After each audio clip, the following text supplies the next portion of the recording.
एक समय की बात है, एक पंडित अपनी पत्नी को लेने के लिए ससुराल जा रहा था। तभी उसे रास्ते में एक व्यक्ति मिला। उसने पंडित से पूछा, महाराज कितने दूर तक जा रहे हैं? पंडित ने कहा कि मैं अपनी पत्नी को ससुराल से लाने जा रहा हूँ। हैरानी से उस व्यक्ति ने पंडित से कहा कि आप पितृपक्ष में पत्नी को लेने के लिए जा रहे हैं। क्या आप जानते नहीं हैं कि इन महीनों में किसी तरह का शुभ कार्य नहीं किया जाता? पंडित ने तपाक से कहा, अरे मैं ब्राह्मण हूँ, मुझ पर ये सारे नियम लागू बिल्कुल भी नहीं होते। उस व्यक्ति को पंडित के मुंह से ऐसी बातें सुनकर बड़ा अजीब लगा, लेकिन वो कर भी क्या सकता था। वो चुपचाप वहाँ से निकल गया। पंडित भी अपने रास्ते की ओर चले गए और कुछ देर बाद ससुराल पहुँचे। वहाँ पहुँचते ही उनका खूब आदर सत्कार हुआ, लेकिन लड़की वालों ने भी पितृपक्ष में बेटी को घर से ससुराल भेजने से मना कर दिया। ब्राह्मण भी मानने वालों में से नहीं थे। उन्होंने जीत पकड़ ली कि वो अपनी पत्नी को लेकर ही जाएंगे, और होते होते वो अपनी पत्नी को लेकर अपने घर की ओर निकल पड़े।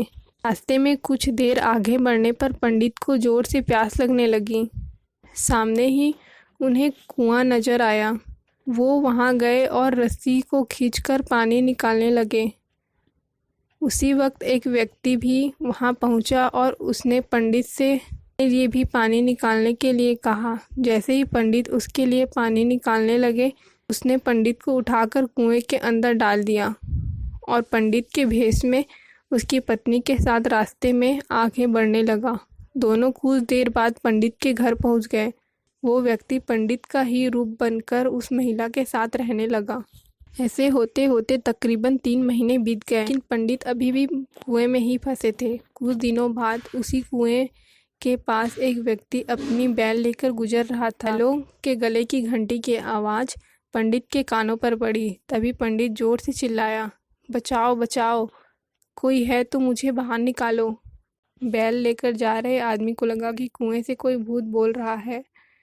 फिर भी वो हिम्मत करके कुएं के पास गया और पूछा, कौन हो तुम?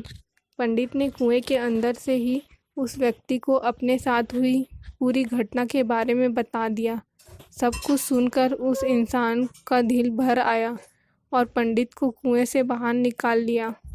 कुएं से निकलते ही पंडित फटाफट अपनी पत्नी से मिलने के लिए गांव पहुंच गया। वहां जाते ही उसे पता चला कि उसी के भेष में एक इंसान गांव में रह रहा है। पंडित ने अपने पिता को बताया कि मैं आपका असली बेटा हूं। इसने मुझे कुएं में धक्का मार दिया था और मेरा रूप लेकर यहाँ आ गया है।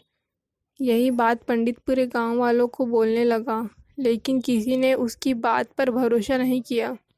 बात इतनी बढ़ी कि राजा के पास तक पहुंच गई। राजा ने पूरा मामला सुनने के बाद एक बड़ा सा चबूतरा बनवाकर पूरे राज्यों के लोगों को बुलवाया। साथ ही एक लोटा भी वहां रख दिया।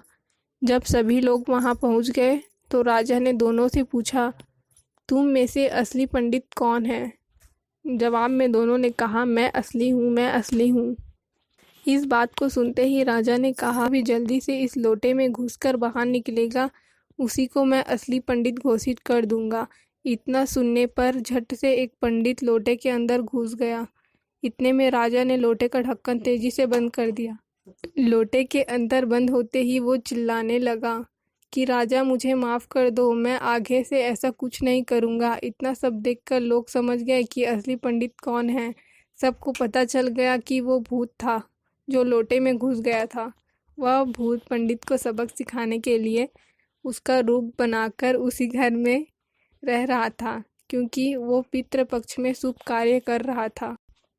कहानी से सीख, बड़े बुजुर्गों द्वारा कही गई बातों के पीछे कोई न कोई वजह छिपी होती है।